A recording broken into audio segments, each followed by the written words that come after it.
2절의 말씀이고요. 제가 먼저 여러분들에게 감사의 마음을 전합니다.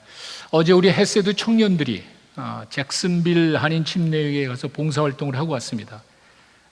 물 침수가 돼가지고 어려움을 겪던 그 교회에 가가지고 본당 의자도 다 떼어내고 새롭게 보수 작업하는 것들 우리 헤세대 젊은이들이 가서 도와줬습니다. 얼마나 감사한지 모릅니다.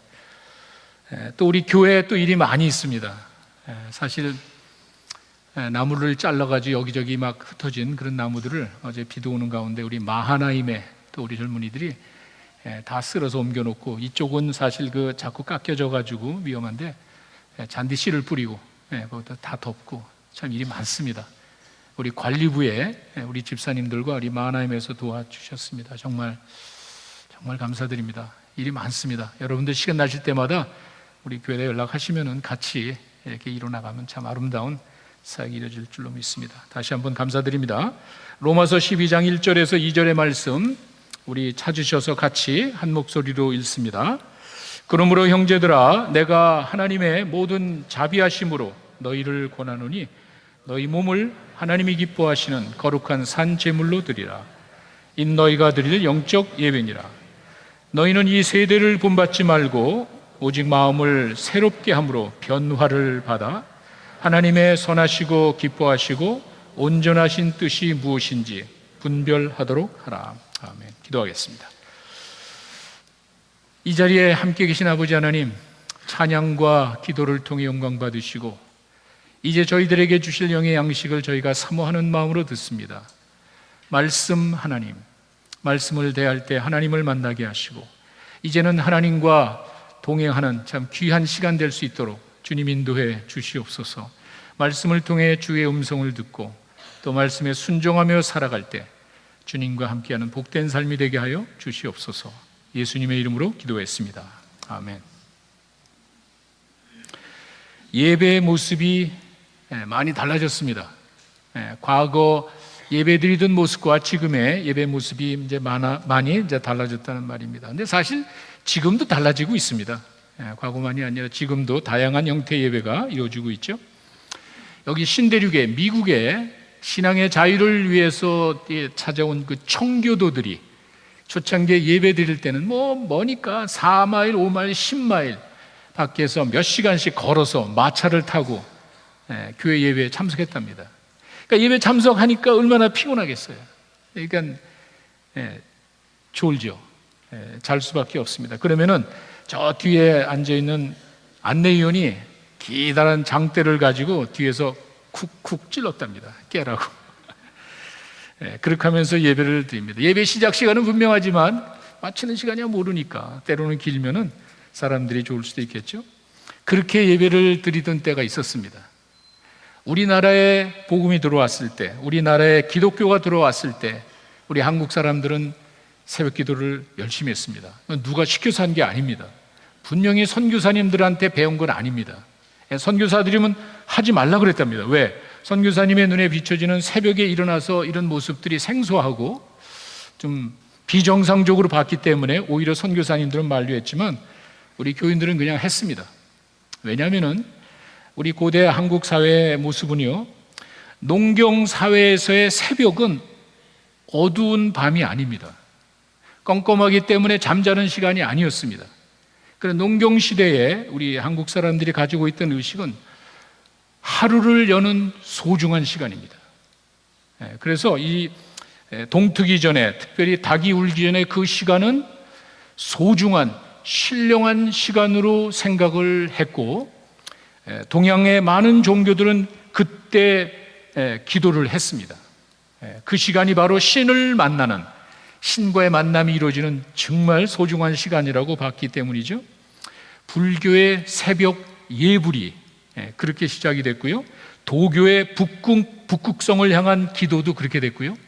민간 설화에 많이 나오는 그 정화서 떠놓고 기도하는 것도 새벽에 했습니다. 이렇게 우리 한국인들에게는 새벽을 여는 그 시간이 신령한 시간이 되어서 조상대대로 오던 그 습관에 따라 기도를 했습니다. 대상이 다르죠. 이제는 옥황상자나 산신령에게 기도하는 것이 아니라 창조주 하나님을 놓고 기도를 했습니다. 그런 습관이 자연스럽게 기독교로 바뀌어서 아름다운 새벽 기도가 이어져 왔다는 이제 그런 말입니다. 이런 모습도 바뀌고 있습니다. 요즘은 24시간이 일하는 시간이기 때문에 여러 가지 복합적인 요인으로 인해서 새벽 기도가 어려워졌습니다. 거기다 좀 부정적인 요인도 많습니다. 최근에 새벽 기도 잘하는 교회죠, 새벽 기도로 유명한 교회가 그런 세습으로 인해서 어려움을 겪으니까 바라보는 시선이 좋지가 않습니다. 새벽 기도하는 교회가 다 그래? 물론 그렇지 않지만 이런 부정적인 요인으로 인해서 이런 모습도 서서히 달라져 가고 있습니다. 예배드리는 환경도 다릅니다. 초창기 한국 기독교에 들어왔을 땐 마당에서 예배드렸습니다. 멍석을 깔고 예배드렸고, 저도 기억이 납니다. 저희 교회 예배당은 다 마루였습니다. 마룻바닥에 무릎을 꿇고 예배드리는데 좀 불편하니까 각자가 자기 방석을 가지고 옵니다. 방석 가지고 와서 방석을 깔고 예배드리던 그런 모습이 생각이 납니다. 저희가 올 여름에 본당 공사를 했습니다. 지붕 다 고쳤고요, 페인트 잘하고 이 카펫을 다 고쳤습니다. 의자를 다 치우고 카펫을 깨끗한 거 새 거로 쫙 까니까 얼마나 멋있는지 모르겠어요. 순간적으로 잠시 생각을 했습니다. 그냥 의자 없이 이대로 예배 드릴까? 그러니까 옆에 있던 한 사람이, 목사님 그러면 아마 아무도 안 나올 겁니다. 지금 그렇게 예배 드리는 사람은 없죠. 뭐 잘못된 게 아니라 환경이 달라졌다는 말입니다. 여러분, 제가 오늘 읽어드린 말씀도 자세히 보시면은요, 예배에 대한 개념이 조금 달라졌습니다. 제사에 대한 개념이 조금 달라졌습니다. 1절에 보시면은요, 너희 몸을 산 제사로 드리라는 말이 있습니다. 제사에 익숙한 유대인들에게는요, 생소한 개념입니다. 우리 몸을 바쳐? 그리고 바로 이어서 보면 2절에 보시면은 영적인 예배라는, 이게 이제 로지컬이라는 말이죠, 합리적인 예배라는 말이 거기 나옵니다. 이 사람들이 생각할 때는요, 예배에 대한 생각이 좀 확대가 되는 겁니다. 여기서 이야기하는 것은 분명히 이렇게 공적인 예배를, 제사를 이야기하는 건 아니었습니다. 그들의 삶 속에서 드리는 예배를 말하는 거죠. 이유가 있습니다. 사도 바울이 로마서 1장에서 11장까지의 내용을 종합을 해보면은 죄인들이 어떻게 하나님의 자녀가 되었는지,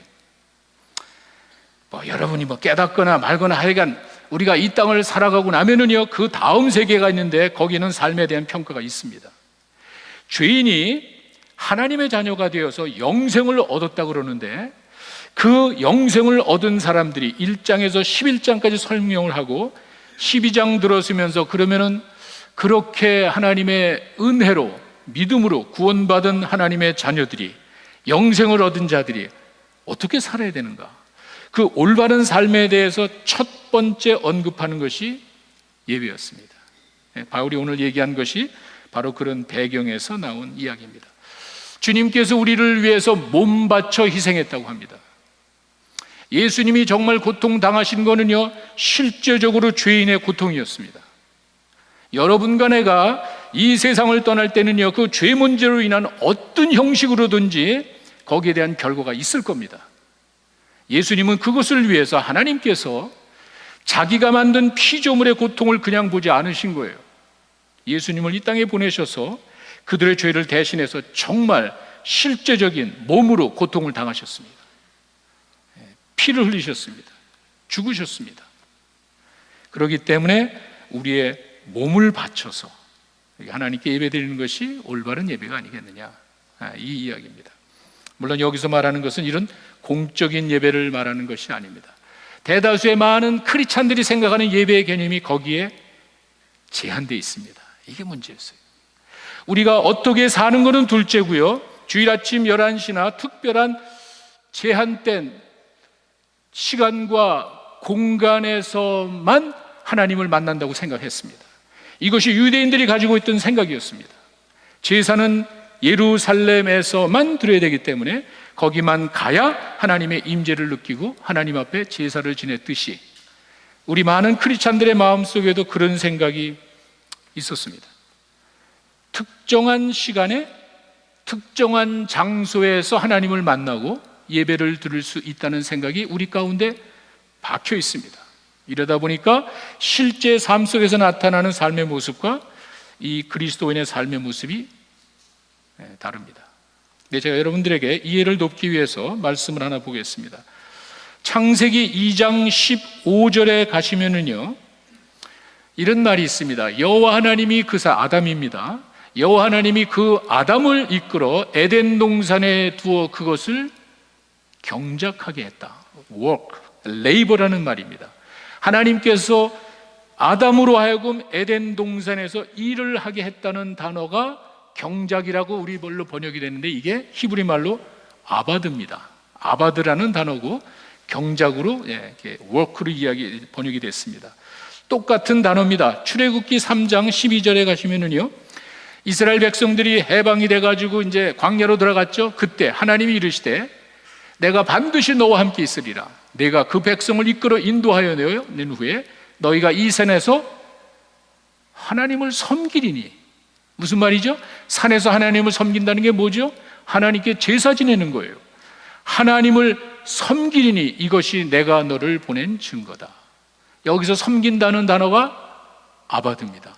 똑같은 단어예요. 아까 제가 말씀드린 아담이 노동을 했다는 거와 산에서 하나님을 섬긴다는, 제사 지낸다는 단어가 똑같은 아바드입니다. 노동이고 섬기고 이것이 제사라는 말이에요. 저희 목장사에게 한 마을이 이제 아바드죠. 그런 것을 저희가 의식하고 따왔습니다. 이 노동과 섬김, 이 두 가지는 우리에게 뭘 말하는가? 구약의 이 아바드라는 단어가 의미하는 것은 우리의 노동이 세상을 아름답게 하는 것이면 그것이 바로 하나님께 드리는 제사라는 말이에요. 다시 말씀드립니다. 우리의 거룩한 삶이, 내가 이 땅에 살면서 여러분이 어떤 마음을 가지고 일하시는지 모르지만 먹고 살기 위해서 생활한다면 여러분은 그냥 먹고 사는 노동을 하시는 겁니다. 그런데 내가 이 땅에 살아가면서 노동을 하지만 노동뿐만이 아니라 이 세상을 아름답게 가꾼다는 의식을 가지고 여러분이 살아가신다면 그거는 하나님께 드리는 예배가 된다는 거예요. 이 말입니다. 우리가 말씀에 순종하며 살아가면은요, 하나님의 말씀에 순종하는 자들을 통한 하나님의 통치가 이루어집니다. 하나님의 통치가 이루어지는 그것이 하나님의 역사와 하나님의 창조가 이루어집니다. 예배예요. 이게 제사입니다. 이렇게 아바드라는 단어는 노동이라는 말과 섬김이라는 단어를 두 개를 합쳐서 하나님의 자녀들이 이 세상을 살아가면서 세상을 아름답게 하는 목적으로 살아간다면 그건 하나님께 드리는 영적인 예배다. 제가 그렇게 말씀드린 이유가 있습니다. 아까 제가 말씀드린 그 아담이 에덴 동산에서 일을 했다는 그 말은요, 먹고 살기 위한 수단이 아니었습니다. 대부분의 많은 사람들이 아담이 땀을 흘려 일을 했다 그러면은 범죄한 다음으로 생각을 합니다. 여러분이 다 잘 알고 계십니다. 그렇죠? 아담이 일을 한 거는요, 범죄하고 죄 짓고 난 다음에 이제 노동을 해야 먹고 산다 그래가지고 그렇게 하는 것으로 생각하지만 아까 말씀드린 창세기 2장 15절은 아담이 범죄하기 전입니다. 여기에는 죄가 없었습니다. 하나님이 세상을 만드시고 인간을 만드시자마자 그 하나님이 만드신 그곳에 보내가지고 일을 하게 했습니다. 먹고 살기 위한 게 아니었습니다. 범죄하고 난 다음에 인간이 내 생계수단으로 일하는 것을 이야기하는 게 아니에요. 범죄하기 이전에 아담이 일을 한 건 뭘 했겠습니까? 여기서 아담이 일했다는 게 그렇게 해야 먹고 살기 때문이 아니죠. 하나님의 창조물을 아름답게 하는 것이에요. 이 세상, 하나님이 만드신 그 세상을 더 아름답게 하는 일에 아담이 동참한 것입니다. 이게 예배가 된다는 거예요. 이게 바로 하나님께 드리는 제사가 된다는 이제 그런 말입니다. 구약의 이 아바드라는 단어가 주는 말이 이와 같이 우리가 삶 속에서 하나님을 높이면, 내 삶의 현장에서 하나님의 일을 감당한다는 의식을 가지고 살아간다면 이것은 하나님께 드리는 거룩한 예배가 된다. 단순한 생계수단이 아닙니다. 내가 먹고 살기 위해서 사는 것이 아닙니다. 나는 또 다른 목적을 가지고 이 세상을 살아갑니다. 이게 바로 우리 믿는 자들이 가져야 될 영적인 예배입니다. 우리 모두는 그런 의식을 가지고 이제 예수님께서 자기 몸을 바쳐서 피 흘려 죽으시고 고통당하셨듯이, 그래서 우리의 모든 죄를 다 해결해 주셨듯이 우리 역시 우리 삶 속에 특정한 시간과 특정한 장소가 아니라 내 삶의 현장에서 하나님의 선한 뜻을 위해서 살아간다면 이게 바로 예배라는 그런 말입니다.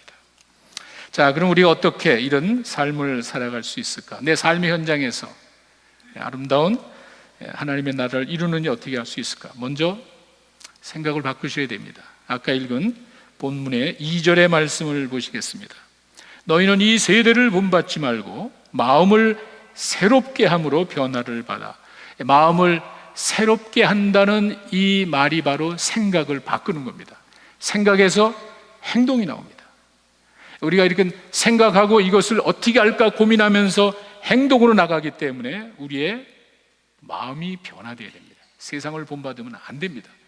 우리가 거듭난 하나님의 자녀라면 당연히 새로운 목표와 새로운 방향으로 나가야지 세상을 따라가서는 안 되죠. 너무도 당연한 일입니다. 여기서 변화를 받는다는 이 단어를 문법적으로 보시면은요, 현재형입니다. 헬라어의 현재형은요, ing, 진행형이라는 의미가, 그러니까 영어의 ing 같은 게 헬라어에는 없습니다. ing, 진행형이 그냥 현재형을 쓰면은 진행형이 거기 포함이 됩니다. 그러니까 이 얘기는 ing, 변화는 날마다 이루어져야 된다, 그 말이에요. 순간순간마다 변화를 맛봐야 되는데, 두 번째, 수동태입니다. 변화는 내가 하는 게 아니래요. 이게 중요한 겁니다. 내가 도를 닦고 내가 깨닫고 내가 성숙해서 변화를 받는 게 아니에요. 내 수준에서 내가 원하는 변화를 이루는 게 아니에요. 변화는 외부에서 온다는 말이에요. 수동태입니다. 내가 변화를 받는 겁니다. 무슨 말이죠? 우리 안에 계신 성령님께 내 자신을 내어드리는 거예요. 날마다 순간순간마다 ing, 진행형으로 변화를 받아야 되는 거예요. 날마다 순간순간마다 성령의 인도함을 받으라는 그와 같은 말입니다. 그리고 명령형이라는 것은 선택이 아니죠. 우리가 이 땅을 살아갈 때 우리 앞에 벌어지는 이 세계는 순간순간 우리에게 상당한 유혹과 위협이 됩니다. 이것은 어느 한순간에 이뤄놓고 그것 가지고 평생 사는 게 아니라는 거예요. 날마다 순간순간마다 성령께 내 자신을 내어드리고 그렇게 살아갈 때 성령께서 내 삶에 변화를 이루어 주실 줄로 믿습니다. 올바른 생각에서 올바른 행동이 나옵니다. 이게 생활 습관이에요. 올바른 생활 습관에서 새로운 삶의 가치가 나오는 거예요. 내가 어떤 생각을 하고 어떤 행동을 하며 생활 습관이 되느냐가 바로 그 사람의 가치관이 됩니다. 우리는 날마다 내 삶의 현장에서 순간순간마다 성령님께, 하나님께 내 자신을 내어드릴 때 우리 안에 계신 성령님께서 여러분들의 삶을 변화시키는 거예요. 이렇게 새로운 가치관을 가지고 살아야 우리가 영적인 예배를 드립니다. 어려운 얘기가 아닙니다. 제가 예를 든다면은 의사가 환자를 치료할 때 이렇게 고백을 합니다. 크리스찬 닥터는 이렇게 고백을 합니다. 나는 상처를 매만지는 것뿐이고 치료는 하나님이 하시는 겁니다. 의사가 내가 지금 환자를 돌볼 때 나는 환자의 상처를 매만지는 것이고 치료는 하나님이 하시는 겁니다. 나는 환자를 치료하면서 세상을 치유하는 하나님의 사역에 동참하는 것입니다. 이게 영적인 예배예요. 내가 어떤 생각을 가지고 살아가느냐, 우리 믿는 자들이 거듭난 새로운 주님을 가슴에 품고 사는 사람들이 이런 의식을 가지고 살아야 된다.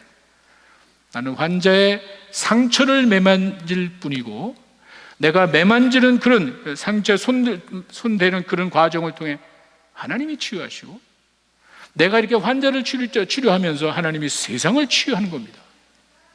이런 생각을 가지고 있다면 이것이 바로 아바드, 이것이 바로 삶에서 드리는 예배가 됩니다. 기업을 운영하시는 분들이 단순히 이윤 추구를 위해서가 아닙니다. 나는 목적이 돈 버는 것이 목적이야 아니라 우리 크리스찬 기업가들은요, 이윤을 추구하는 것이 아니라 많은 일자리를 제공해서 가정을 살리는 것이야 라는 생각을 가지고 있다면 내가 이래서 돈 버는 것뿐만이 아니라 또 다른 사람에게 일자리를 제공해서 그 가정을 살리는 것이 내 가슴 속에 내 사업을 하는 사람의 목표라면 우리는 이 사회에 필요한 구성원이 되고 하나님의 창조에 동참하는 거룩한 영적인 예배가 된다는 그런 말입니다. 이런 의식을 가지고 사는 것이 영적인 예배입니다.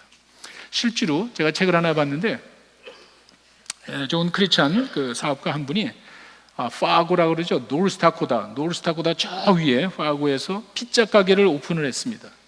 피자 가게 오픈해서 열심히 이렇게 사역하고 나중에 문 걸어 잠그고 마무리 짓고 저녁에 퇴근하려고 바깥에 나가 보니까 자기네가 쓰는 그 쓰레기 덤스터 옆에 홈리스 몇 사람이 쓰레기통을 뒤지고 있습니다. 레프트 오버, 혹시 버린 것 가운데 먹을 게 있나 해가지고 그걸 봤습니다. 이 사람이 그걸 바라보면서 순간적으로 마음이 좀 아팠습니다. 그래서 생각을 한 거예요. 내가 좀 도와주고 싶다. 그래서 그 다음날 피자 가게 앞에다가 사인을 붙였습니다. 누구든지 도움이 필요한 분들은, 배고프고 이 피자가 필요한 분들은 들어오십시오. 내가 2조각씩 드리겠습니다. 뭐 다 할 수는 없으니까 자기가 할 수 있는, 내가 배고픈 사람들에게는 2조각씩 여러분들에게 드리겠습니다. 2조각이 그냥 배는 배를 해소할 수 있으니까. 그러니까 홈리스 피플들이 왔다가 그 사인을 보더니 정말 들어갔어요. 들어가서 보니까 정말 그 주인이 아주 따뜻한 맛있는 피자를 2개씩 다 나눠줬습니다. 이렇게 해서 지금 3년이 됐는데 15만 개의 피자 조각을 나누어 줬답니다. 그러면서 이분이 하는 말이, 우리가 할 수 있는 작은 일이, 이분에게는요 피자 2조각 주는 게 큰 희생은 아니었다는 거예요.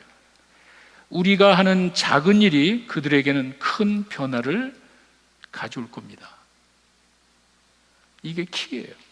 내가 무슨 대단한 일을 해서가 아니라 내가 하나님의 자녀로서 자그마한 일에 어떤 의식을 가지고 살아가는지, 내 이윤을 위해서 살아가는지, 아니면 내가 조금이라도 다른 사람을 생각하고 내가 이 사회에 필요한 구성원이 돼서 살겠다는 그런 의식을 가지고 산다면 그 자그마한 일이 큰 변화를 가져올 수 있다는 바로 그런 말입니다. 이게 영적인 예배입니다. 이것이 바로 우리 크리스찬들의 살아가는 모습이라는 거죠.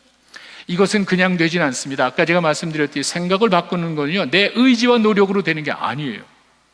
내가 인간적으로 얼마든지 할 수 있습니다. 여러분이 믿지 않는 사람도 선한 일 얼마든지 다 합니다. 그 사람들이 이런 더 잘하는 사람도 있습니다. 그러나 중요한 거는요, 우리 안에 계신 하나님의 말씀에, 아니 성령님께 우리가 순종한다면은요, 성령 변화를 받으라 그랬잖아요.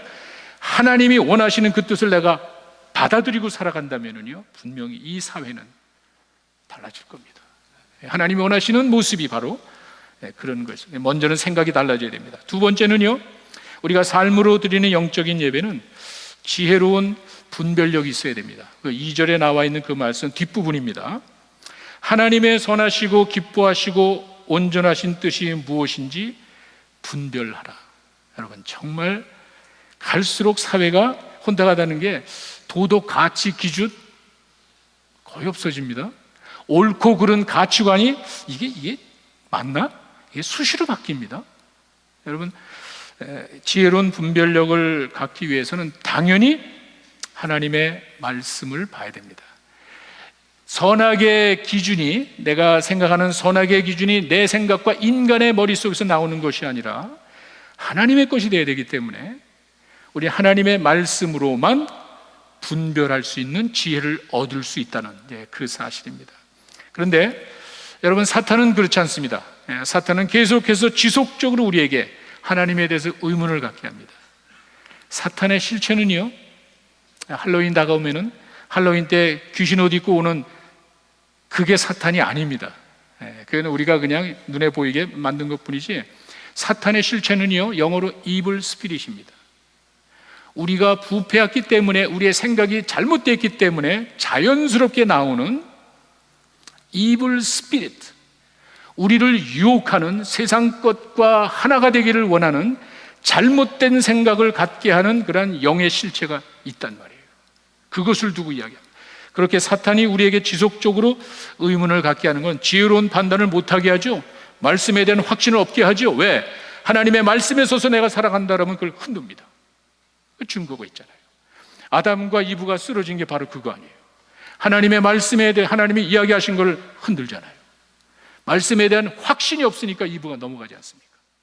말씀에 대한 분명한 확신이 있다면 쓰러지지 않겠지만 이걸 자꾸 흔드는 거예요. 말씀에 대한 확신을 빼앗아가죠. 그리고 사탄의 전략은 뭡니까? 눈에 보이는 거, 내 눈에 보이는 거, 지금 나를 위한 거, 지금 현재의 일, 세 가지예요. 여러분 잘 보세요. 우리가 하나님 일을 할 때는요, 보이지 않는 거예요. 하나님이 눈에 보이지 않습니다. 하나님이 영이시기 때문에 보이지 않지만 부인할 수 없잖아요. 하나님이 없어. 눈에 보이지 않잖아요. 공기가 보이지 않잖아요. 공기 없다고 할 사람이 여기 어디 있습니까? 그 어리석은 그런 사람이 어디 있습니까? 사탄은 그렇게 공격을 합니다. 눈에 보이는 거, 나를 위한 거. 이게 나하고 무슨 관계가 있지? 꼭 자기 자신을 중심으로 따진단 말이에요. 이것이 나에게 유익한가? 꼭 나 자신과 비교하려고 이야기하는 거예요. 그리고는 지금 무슨 유익이 있지? 미래 그거 어떻게 알아? 그것 위해서 할 필요 없어. 지금 눈에 보이는 나를 위해서 당장에 무슨 유익이 있지? 이게 사탄의 전략이에요. 사탄은 우리에게 하나님을 믿지 않고 사는 것이 진정한 자유라고 합니다. 얼마나 매력적입니까? 생각해 보세요. 하나님을 믿지 않고 사는 그것이 진정한 자유예요. 사탄은 우리에게 너 자신이 주인이 돼. 예수님이 내 삶에 그럴 필요 없어. 너 자신이 주인이 돼. 네가 최고야. 네가 주인이 돼. 그러면 진정한 행복이 있는 거예요. 그렇게 이야기합니다. 이게 세상 가치관이에요. 맞지 않아요? 대부분의 많은 분들은요, 내가 말씀에 대해서 신앙에 확신이 없다면은요, 하나님을 믿지 않고 사는 것이 자유가 있죠. 마음대로 할 수 있으니까. 내 삶의 주인이 따로 있는 것이 아니라 내가 주인이면 내 마음대로 하면 돼요. 그거 행복한 거 아닌가? 잘 기억하십시오. 예수님은 분명히 이야기하셨습니다. 진리를 알지니 진리가 너희를 자유케 하리라. 요한복음 8장 32절에 자유는 우리 안에 있는 게 아니에요. 우리의 불완전한 모습과 내 가지고 있는 생각과 내 머릿속에서 하나님의 그런 자유를 어떻게 우리가 누릴 수 있습니까? 착각이에요. 사탄이 이야기하는 하나님을 믿지 않고 사는 것이 자유가 아니에요. 우리는 불안하기 때문에 그 가운데서 참된 자유를 누릴 수 있는 게 아니에요. 자유는 진리 안에 있습니다. 주님 안에 자유가 있다는 사실을 여러분 믿으시기 바랍니다. 그분이 우리에게 주시는 그 엄청난 자유를 맛보며 사시는 여러분 되시기를 바랍니다. 다르잖아요. 또 한 가지가 있습니다. 진정한 행복이, 성경은 진정한 행복이 창조주를 기억하는 거라고 이야기를 합니다. 전도서에 가시면은요, 11장 9절에서 12장 1절의 내용을 보시면, 청년이라 그러지만 우리 모든 사람에게 주는 말씀으로 보면 되죠. 자, 청년이여 내 어린 때를 즐거워하며 내 청년의 날들을 마음에 기뻐하며 마음에 원하는 대로 다 해봐. 얼마나 좋습니까? 야, 네가 좋아하는 대로 그냥 청년의 그 기회와 그 뭐 하고 싶은 많잖아. 한번 다 해봐. 젊음과 너 길 내 눈에 보이는 대로 그냥 다 해. 그런데 한 가지 기억해. 하나님이 그걸 아마 심판하실 거야. 내가 신이 되어서 내 마음대로 하는 것도 좋지만 그 삶에 대한 평가는 누가 합니까? 그런 것이 없다고 생각하는 사람 하나도 없을 거예요. 죽음이 두려워하는 이유가 바로 그 중에 하나고요. 이 땅에서 삶이 전부가 아니라는 사실을 우리가 다 알고 있기 때문에 어떤 형식으로든지 삶에 대한 평가는 있습니다. 한번 즐겨봐. 너 마음대로 네가 신이 되어서 원하는 대로 다 한번 해봐. 솔로몬이 그렇게 했습니다. 이 사람은 왕이 돼가지고요, 여자도 1000명씩이나 거느렸고요, 권력이 있었고요, 지혜가 있었고요, 다 누려봤습니다. 뭐라 그러죠? 야, 다 쓸데없는 거야. 그런 부패한 것을 만족시켜서 내가 자유를 얻는 게 행복이 아니라는 거예요.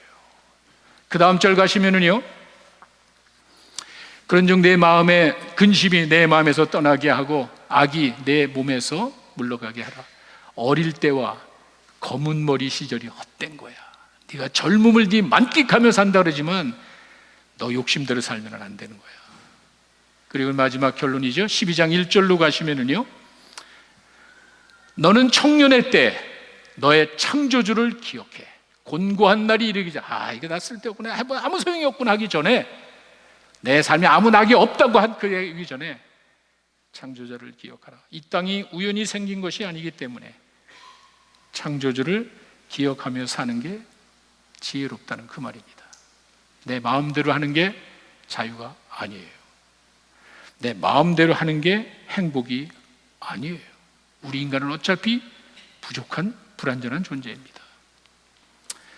제가 가끔 여러분들에게 이제 그런 예화를 많이 쓴 것 같아요. 이 안경, 제가 이 백내장 수술하고 나서 이제 안경을 이제 안 껴도 되는데, 안경이 불편합니다. 안경 껴보신 분들은 아마 다 알 겁니다. 안경이 불편하지만 시력이 나쁘기 때문에 안경을 써야 제대로 본단 말이에요. 내가 눈이 나쁘기 때문에 안경을 써야 글씨가 제대로 보인단 말이에요. 신앙도 마찬가지입니다. 신앙이 불편합니다. 안경 끼면 불편해. 밥 먹을 때, 운동할 때 떨어지고 불편해. 그래도 필요해. 왜? 눈이 나쁘니까. 인간은 어차피 불완전한 존재입니다. 인간이 완전하다고 보는 사람 하나도 없을 겁니다. 그래서 각자 안경을 끼는 거예요. 세계관을 가지고 뭐 학문을 가지고 하여튼 뭔지 안경을 보는데 우리들은 신앙의 안경으로 봅니다. 신앙의 관점으로 보니까 보이더라고요. 안경을 벗었을 때 애매하고 잘 흐릿하던 것들이 신앙의 이 세상을 만드신 하나님의 관점으로 알아보니까 보이잖아요. 왜? 어차피 우리 인간은 부족합니다. 부족하기 때문에 뭔가 의지해야 되는데 의지할 대상이 전능하신 하나님이에요. 우리가 이렇게 하나님의 자녀로 거듭나서 새로운 인생을 살아갈 때는 예수님이 우리에게 실제적으로 몸으로 고통당하셨듯이 우리의 삶 속에서 24/7 24시간을 우리가 하나님께 드린다면 하나님이 얼마나 기뻐하실까. 이게 우리들이 드리는 영적인 예배입니다. 우리 몸을, 우리의 삶을 내 삶의 현장에서 하나님께 드리는 이것이 영적인 예배입니다. 우리의 그런 영적인 예배가 어느 한순간에만 이루어져서는 안 되겠죠. 우리가 이렇게 드리는 예배로 만족하면 안 되겠죠. 나머지 그 시간에 여러분의 삶 속에서 하나님을 향한 헌신의 마음을 가지고 내 노동이, 내가 먹고 살기 위해서 일하는 그 노동이 거기서 끝나는 것이 아니라 세상을 아름답게 하는 거라면, 하나님의 뜻을 이루는 과정이라면 여러분들은 그 삶의 현장에서 예배자가 되는 줄로 믿습니다. 우리가 밟는 이 땅이 하나님을 찬양하는 거예요. 내가 서 있는 이곳이 거룩한 예배 장소가 되는 거예요. 하나님께서 우리에게 원하시는 것은 우리가 가는 그 어느 곳이든지 내가 밟는 이 땅이 예배 장소가 되고 내가 있는 그곳이 하나님을 찬양하는 예배 장소가 되기를 원하시는 거예요. 사랑하는 성도 여러분, 생각을 바꾸십시오. 하나님의 성령에 의해서 우리 생각을 조금만 바꾸면 보입니다. 그리고 지혜로운 분별력을 가져야 됩니다. 세상을 본받으면 안 됩니다. 이렇게 우리의 생각을 바꾸고 지혜로운 분별력을 가지고 이 땅에서 하나님을 높여드리는 영적인 예배자가 되시기를 간절히 축원합니다. 기도하겠습니다.